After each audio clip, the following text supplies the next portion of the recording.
I'm the shit. Need to go and get some tissue Yo, just for this race. On the 7 and the 6. I'm what's from the the D, deal? don't We take back no with shit. another I've been winning, episode. ain't no else with me to take. I'm Episode on my 5. shit. My nigga Dolph set the Strictly play, Spade. and I Niggas made know it what it to the is, man. finish. Shout out my gang every time. Strictly dope shit. Follow the podcast right here. You know what I'm saying? Check us out on Instagram. Check me out on Instagram. Everywhere, OG Dolph _13. But yeah, how y'all feeling today? I'm feeling pretty good. Nice little Sunday. Shout out my Spartans. We got that W today over Michigan. You know, that's a rivalry. If y'all didn't know, I'm based in Detroit, from Detroit. But anyway, got another topic here today.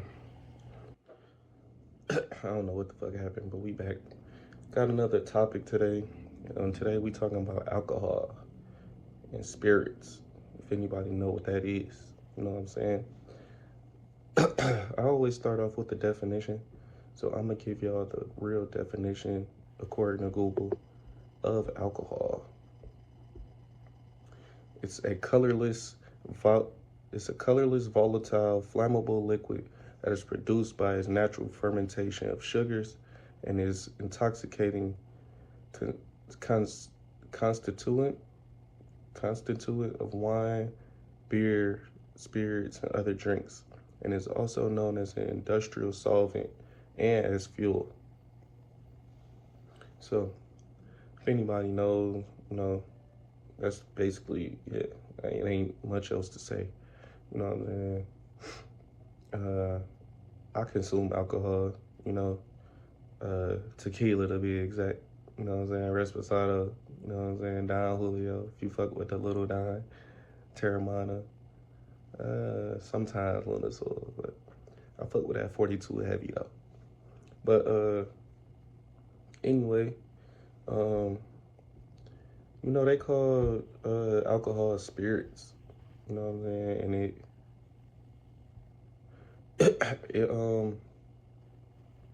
it activates spirits, dark ones, you know what I'm saying, positive ones, you know what I'm saying. It that's the real definition of fighting your demons. It releases something in you that it releases something. I'm gonna say it opens doors to the spiritual realm, like, and that's gonna be my vague definition of it. According to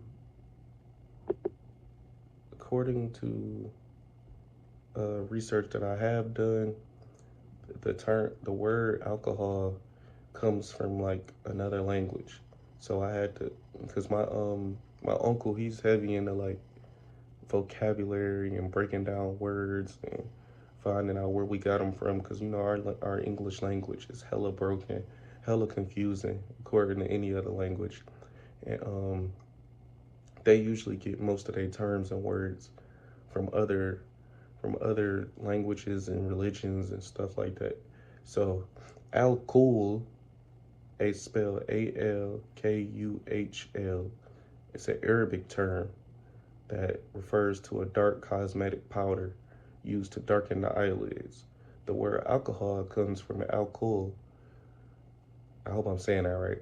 But the word alcohol does not refer to a body-eating spirit.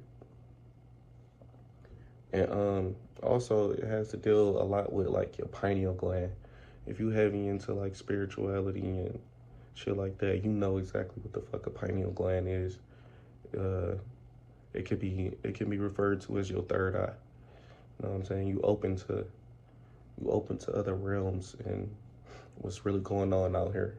You know what I'm saying? And your pineal gland is one of the strongest parts of the brain. It gives you things like being able to dream. That's how dreams seem so real and shit like that. Gives you like visions, like deja vu. Just things like that. Just so I don't ramble on too long about it. But I ain't gonna say I'm well versed in it, but I've done research and I know some things about the pineal gland as well as alcohol and spirits and spirituality and shit like that. So anyway, today's video is called Why Alcohol is or alcohol is called a spirit. And I got a video today from this page called Awakening Wisdom off YouTube. Shit, get them a little shout out. Y'all go fuck with their page. They probably got some other interesting topics. But as soon as I saw this title, it caught my attention and I saved it. I didn't watch it yet, so I'm gonna watch it here today. Let's see what the fuck going on. Let's jump on into it. You feel me? There you go.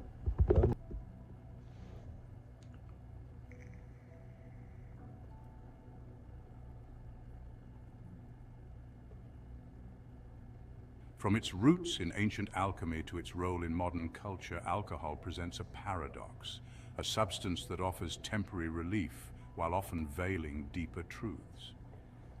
The alcohol sitting on your shelf has a secret origin tied to ancient mysticism and alchemy, a connection so profound it could change the way you see reality forever. What lies hidden in the term alcohol might just blow your mind. The term alcohol originates from Arabic, where it was initially used to describe a fine, powdered substance made from antimony, often applied to the eyes as kohl. This subtle essence was believed to purify vision, not just in the physical sense, but symbolically, enhancing one's ability to see beyond surface realities. Over time, alcohol came to signify the essence derived through alchemical processes, specifically distillation. This essence, whether material or spiritual, represented a refined state, distilled from gross matter into a purified, potent form. In alchemy... Okay. What he just said right there, distillation and all that.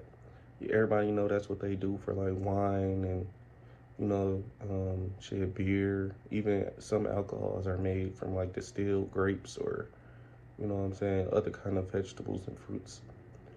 But, yeah, back to the video. It's already kicking off very interesting.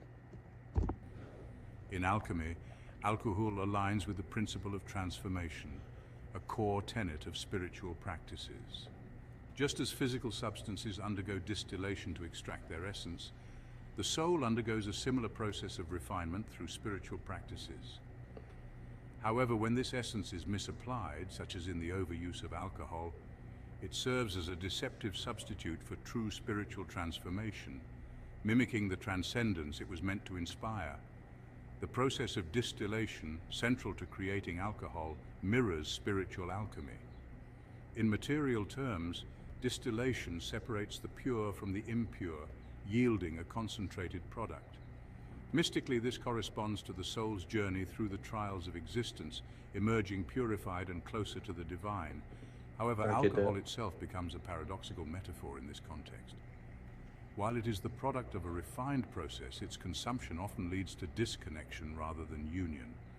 The spiritual essence that alchemy seeks to distill is one of high...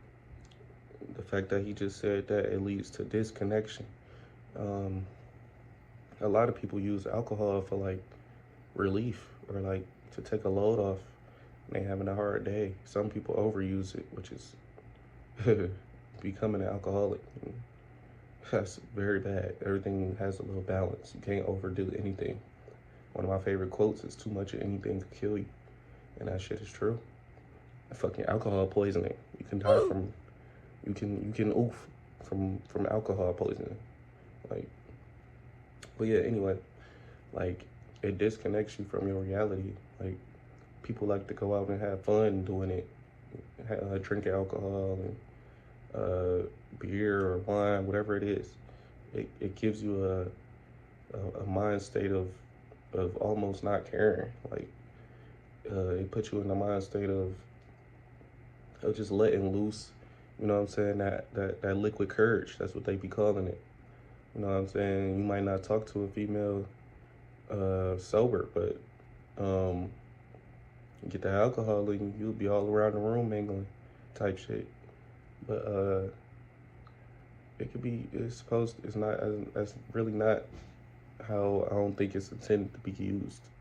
But, you know, modern times, everything changed along the times. So, yeah, back to the video. Consciousness, clarity, and divine connection.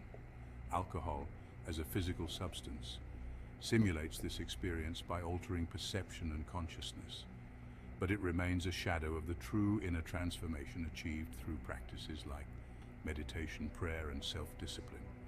Instead of uplifting the soul, alcohol often anchors it further into the material realm.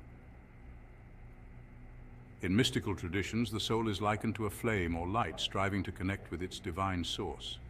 Alcohol, by its very nature, lowers the vibrational frequency of the body and mind, making it harder for the soul to resonate with higher spiritual realms. This disconnection acts as a veil, obscuring the soul's innate connection to the divine. The altered states induced by alcohol create an illusion of liberation. This fleeting sense of freedom is not true transcendence, but a temporary escape from the weight of material existence. Unlike meditative states, which elevate consciousness, alcohol's effects dull the mind and tether the soul to a lower vibrational plane, limiting its ability to access spiritual insight and intuitive clarity. Alcohol inhibits the pineal gland, often referred to as the third eye in mystical traditions, which is believed to facilitate spiritual insight and intuitive perception. Regular consumption dulls this sensitivity, severing the individual from their inner guidance. Right. Alcohol will throw you off. It definitely lowers your vibration.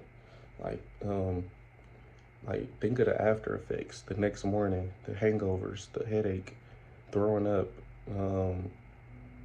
just feeling like crap the next day. Like most people have to have a recover day after drinking. You know what I'm saying? You don't feel like getting out of bed. You don't feel like doing much. It puts you in a mind state of like depression, damn near. You know what I'm saying? Like, and some people like to think of it as a way to connect with the spirits, connect with another realm, connect with higher thinking and this and that. But the whole time, it's really lowering that. You know what I'm saying? You become very disconnected. You become very loose. Your thoughts are slow. Your vision is impaired. Your balance is thrown off. Like all kind of bad things can come from alcohol. But back to the video. System and divine connection. Spiritual practices aim to cultivate awareness, presence, and a heightened sensitivity to subtle energies. Alcohol, however, numbs these faculties, creating a barrier to spiritual progress. Over time, this loss of spiritual sensitivity can lead to feelings of stagnation, confusion, and disconnection from one's higher purpose. The very awareness that seekers strive to enhance is diminished, leaving them caught in a cycle of illusion and temporary gratification. Alcohol is also seen as a symbol of samsara, which is the cycle of suffering. In Eastern spiritual traditions, samsara represents the endless cycle of birth, death, and rebirth, characterized. See? And that's another point. It'll have you overthinking. It'll have you in your head. It'll have you...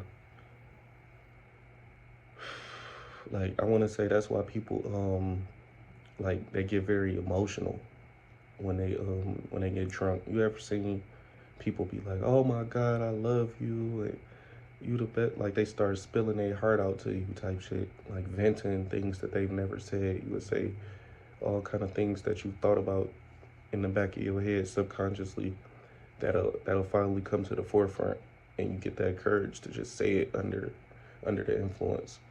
And it just, you know, me personally, I've dealt with those type of situations, you know what I'm saying? But by suffering and attachment.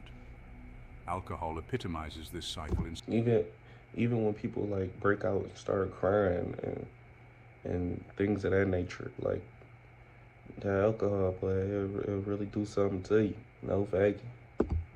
Several ways. Its consumption often arises from a desire to escape pain or seek pleasure, two driving forces that perpetuate attachment and suffering. The effects of alcohol are inherently cyclical. Temporary euphoria is followed by a crash, creating a craving for repetition. This mirrors the broader pattern of samsara, where fleeting pleasures are pursued despite their inability to provide lasting fulfillment. Just as the soul is trapped in the karmic cycle until it achieves liberation, the individual remains caught in a loop of indulgence and dissatisfaction perpetuated by alcohol. At its core, the human desire for intoxication reflects an unconscious longing for transcendence.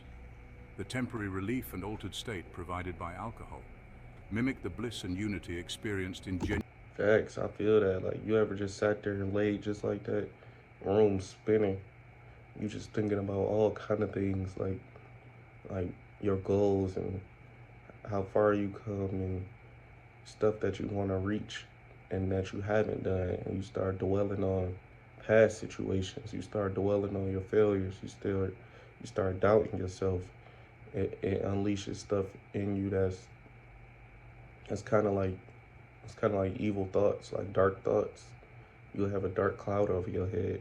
You're looking for fulfillment. You would try and fill that void with drinking or smoking or whatever you indulge in. You need to fill that void with positive things that's gonna help you reach what you're trying to get to. You know what I'm saying? Reach your end goal. But yeah, that's a video. Genuine spiritual connection. This yearning is a distorted expression of the soul's innate desire to return to its divine source. However, because alcohol is a material substance, it cannot fulfill this longing. Instead, it acts as a counterfeit, providing momentary relief while deepening the soul's disconnection from its true essence. The indulgence becomes a substitute for the inner work required to achieve lasting spiritual fulfillment, leading to dependency and a false sense of security. The path of spiritual awakening involves recognizing and redirecting this yearning toward practices that provide true transcendence. By turning inward and embracing disciplines such as meditation, chanting, and devotion, the seeker can access the bliss they unconsciously seek through external substances. This redirection transforms the cycle of addiction into a journey of liberation. Alcohol, in its essence and origins, represents a profound spiritual paradox. While its alchemical roots and symbolic nature tie it to concepts of refinement and transcendence, its misuse often leads to entrapment in lower vibrations. The teachings of spiritual masters consistently emphasize awareness, clarity, and inner connection as the keys to liberation, qualities that alcohol diminishes. To transcend the cycle of desire and illusion that alcohol perpetuates, one must recognize the soul's true longing for divine union. This realization marks the beginning of a transformative journey. I feel that cold-heartedly. Divinity is within, you know what I'm saying? Meditation, prayer, you know what I'm saying? Belief in yourself and your Savior to lead you down the right path, no matter what obstacles or struggles that get put in your way. Like, you have the ability to overcome it. And some people use alcohol to, you know what I'm saying, escape from that. Or some people think it strengthens that, which is just crazy. Like, how? Proof is right here. Like, it lower your vibration, it lower your thoughts.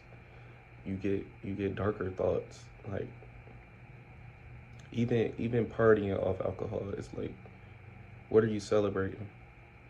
It's like, what are you actually celebrating? Like, you going out and getting drunk every weekend? What are we doing? We're wasting time. You're hurting your body, your mind, your soul, your spirit. You know what I'm saying? You know, emotional, all of that. Like, everything runs high vibrations only. Realization marks the beginning of a transformative journey, turning the unconscious craving for intoxication into a conscious pursuit of spiritual awakening. Before we go deeper, pause for a moment. Kindly hit subscribe and turn on notifications, like this post, and share it with anyone who needs to see it. Rumi, the great Sufi poet and mystic, often spoke of intoxication in his works, but his references were predominantly metaphorical, pointing to the divine ecstasy of spiritual union. In his writings, wine frequently symbolizes the love of the divine, an elixir that elevates the soul into realms of boundless joy and connection. He writes, "Be drunk with love, for love is all that exists." Rumi contrasts this divine intoxication with the false refuge of physical intoxication. He warns that while physical wine may provide a fleeting escape, it leads to spiritual numbness. clouding the clarity needed to perceive higher truths. For Rumi, true intoxication arises not from substances but from surrender to the beloved, God, which allows the soul to transcend worldly limitations. In Rumi's Sufi tradition, the metaphor of drunkenness often reflects the loss of ego and the embrace of divine unity. Physical alcohol, however, is seen as a pale and dangerous imitation of this state, tempting the seeker with a counterfeit experience that ultimately leads to deeper entanglement in the material world. Osho, a modern spiritual teacher, emphasized the importance of awareness and living in the present moment. For him, alcohol represents a significant barrier to mindfulness. He explained that alcohol dulls the senses and distances individuals from the reality of their existence, creating a false sense. I kind of feel it, numbing your senses and shit like that. Like, I don't know. Just like I said, it impairs your vision. I've never really been in a situation where I had to smell, you know what I'm saying, my sense of smell while I'm drunk or drinking. Like, if somebody farted, you probably wouldn't even smell it. You probably wouldn't even think about it. Like, you would be on some, I don't smell anything. Like, your sense of touch, everything is kind of super sensitive. Sometimes you might be numb. Like, I don't know. Your hearing is kind of off. You're only really, I feel like you get tunnel vision when you're drunk. Like, you only focused on one thing. You can't really, like, if you was talking to somebody and you heard something else, like somebody else was trying to call your name in the background, you wouldn't hear their name. If it's music playing, and let's say you in a party or something, your music playing, and somebody trying to call you, let's go, we about to leave, blah blah blah. You too busy listening to the song, you still over there dancing and shit like that. Somebody that had to call you 30 times so they finally walk over and tap you. Like, yo, you know what I'm saying? Even then, you still misconstrued. You still, feel me, vibing. But yeah. Of liberation. Osho often remarked, awareness is the key to transformation. Alcohol destroys awareness, making it impossible to see the truth of who you are. Osho viewed alcohol as an anesthetic, a tool people use to numb themselves to the pain of life rather than confronting and transcending it. He taught that true liberation comes from turning inward, embracing the discomfort of growth, and expanding awareness through practices like meditation. For Osho, the path of mindfulness requires full presence, and any substance that clouds the mind undermines the seeker's ability to evolve spiritually. Paramahansa Yogananda, the revered yogic master and author of Autobiography of a Yogi, placed great emphasis on self, discipline, and the cultivation of spiritual clarity. He warned that alcohol compromises the mind's ability to concentrate and weakens the willpower necessary for spiritual practice. Yogananda taught that the human mind is naturally restless, like a pond stirred by the wind. Alcohol exacerbates this restlessness, making it harder for the practitioner to still the mind and access the deeper states of meditation required for divine communion. He stated, intoxicants destroy the harmony of body and mind. They veil the inner light that guides the soul toward liberation. For Yogananda, the path to enlightenment depends on mastering the senses and cultivating inner strength. Alcohol, by distorting perception and diminishing self-control, becomes a significant obstacle on this journey. Ancient spirit... Truthfully, yeah. You do lose your self-control. Like I said, you just feel free. And that's one of the evils. Like, freedom. Like, I know that it's liberated, it's a good thing to be free, but that's like, I compare that to being like anarchy. Like, no rules, no sense of self, no sense of others, you numb to other people. You just feel like you Superman, you feel like you him, you feel like you're God type shit. Like, that's what that liquid courage do to you. You know what I'm saying? Bring out another side of you. It might bring out a violent side of you, a dark side. You know what I'm saying? People get violent under alcohol too. People don't care. You know what I'm saying? spiritual traditions often warned against the consumption of alcohol, viewing it as a hindrance to spiritual progress. In Buddhism, abstaining from intoxicants is one of the 5 precepts, highlighting its importance for maintaining clarity and ethical living. Similarly, Hindu scriptures such as the Manusmriti caution against alcohol, associating it with the loss of self-discipline and moral degradation. In Sufism, while wine is used metaphorically to describe divine love and spiritual ecstasy, physical wine is explicitly discouraged. It is seen as a distraction that pulls the seeker away from Tawheed, unity with God. The mystic Jalaluddin Rumi often employed the imagery of wine to represent the overwhelming love of the divine, but emphasized that true intoxication comes from spiritual practices, not substances. In Gnostic Christianity, the wine of the world is used as a symbol of attachment to material pleasures and distractions. Gnostic texts emphasize the importance of vigilance and purity, warning that the pleasures of the flesh, including intoxication, divert the soul from its divine purpose. The true wine is the gnosis, or spiritual knowledge that liberates the soul from the cycles of suffering. Alcohol occupies a paradoxical place in sacred texts, symbolizing both divine communion and worldly distraction. In the Bible, for instance, wine is a central element of the Eucharist, representing the blood of Christ and the promise of eternal life. However, excessive drinking is condemned, as in Proverbs 20:1. Wine is a mocker, strong drink is raging, and whosoever is deceived thereby is not wise. This dual symbolism reflects alcohol's capacity to either connect or disconnect the soul from its spiritual essence, depending on the context and intention behind its use. In alchemical and mystical traditions, wine often symbolizes the spiritual elixirs, a substance or state that elevates the soul. This wine is not a physical drink but a metaphor for divine grace, which intoxicates the soul with joy and insight.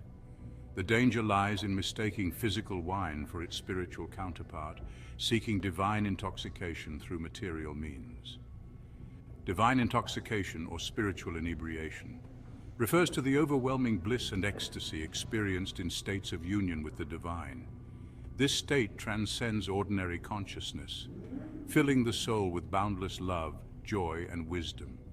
Mystics across traditions have described this experience as the ultimate goal of the spiritual journey. For example, Rumi speaks of being drunk on the wine of love, a state where the soul loses itself in the infinite ocean of the divine. This intoxication is not a dulling of the senses, but an awakening to the profound interconnectedness of all existence. Physical intoxication through alcohol is a shadow of spiritual intoxication. While the former numbs the senses and creates an artificial sense of euphoria, the latter heightens awareness and leads to authentic joy. True spiritual inebriation requires no external substances. It is the result of deep inner work and surrender. Yeah, just like me, I get silly, I get goofy, I get very, very bold off the alcohol, you know what I'm saying? And that's exactly what they talking about. It unleashes something in you that's, usually I'm a chill, calm dude, you know what I'm saying? I'm funny and shit regardless, but I don't know, this like a serious topic, so I'm being real serious on this episode, but yeah, man, this shit, them spirits be different, but I'm very in tune with myself and with the spiritual realm, emotions, and physical, and every realm you could think of, very in tune with it. So I get exactly what they talking about, and if you know, you know, man. If you rocking with me, you rocking with me, man. Fuck with me. Let's go. To the divine. Mystics have long provided guidance on achieving spiritual intoxication through practices such as meditation and devotional practices. Meditation is a way for quieting the mind to access the divine presence within. Devotional practices like chanting, singing, or prayer that fosters a sense of unity with the divine. Selfless service, such as acts of love and compassion, can be another way which helps with dissolving the ego and open the heart to divine grace. The Persian poet Hafiz beautifully captures the essence of spiritual intoxication. I am a hole in a flute that the Christ breath moves through. Listen to this music. Here, Hafiz conveys the sense of being utterly surrendered to the divine. allowing its grace to flow freely through the soul. It's time to lift the veil, to break free from the illusions, and to reclaim your divine connection. If you've stayed this far, you're ready for the next step in your spiritual journey. Subscribe now and share this with someone who needs to hear it. So, in conclusion, I'm not gonna lie, I learned a lot of things that I didn't know. There's some names and some stuff I need to look up throughout this video, so I'm gonna watch it again and look at those names and go search, do some more research. But I kind of touched on a lot of things that they said. You know what I'm saying? Me myself personally, yeah, how I think about alcohol, it's definitely balanced, man. I don't overdo it. It was a point in my life I did overdo it. I was young as hell, man. Drinking every day, every weekend, you know what I'm saying? Chilling with the huz, chilling with the bros, all that, you know what I'm saying? Going out, celebrating nothing, feeling like shit the next day, you know what I'm saying? Trying to run away from pain and situations that I got myself in, thinking this is gonna bring me some type of salvation. But really, in reality, when you're not drunk no more, you right back in the same situation. All the problems is still gonna be there. So you gotta face them head on. You know what I'm saying? And if you gotta take a break from it, you know what I'm saying? Take a break from it. That shit gonna always be there, man. Alcohol always gonna be on the shelf. Shit is legal. I don't know how it kill motherfuckers. It make motherfuckers do all kind of crazy shit, but you know what I'm saying? That's the world we live in today, and that shit accept it. And on a different note, you know what I'm saying? That shit it's perceived as good, but fact checker right here. Shit, that shit really on some evil shit. You know what I'm saying? Based off what I would get for this video, some dark times, some us opening doors that shouldn't be open. You know what I'm saying? They ain't bring up the demons and stuff like that, but they kind of did. But, you know what I'm saying? I'm going to wrap this video up. Thanks for watching. Like, comment, subscribe. Let me know your thoughts. You know what I'm saying? I'm rocking with you if you rocking with me. You know what I'm saying? One love, 4L, all that, man. We out of here, man. Strictly dope shit. I ain't even gotta say it. They gon' what? You know it. The fuck my brother say? Look, say I ain't gotta say too much. Pussy nigga, mind your business. Catch a nigga penny pinching. My bitch Keisha got extension. That's a black clock, 33 shot, Scotty pimpin'. But nah, this ain't the wreck. Niggas hailing from the mitten. I admit that I be chillin', but I really get the trippin'. If JV say niggas iffy, I'ma show 'em who the villains.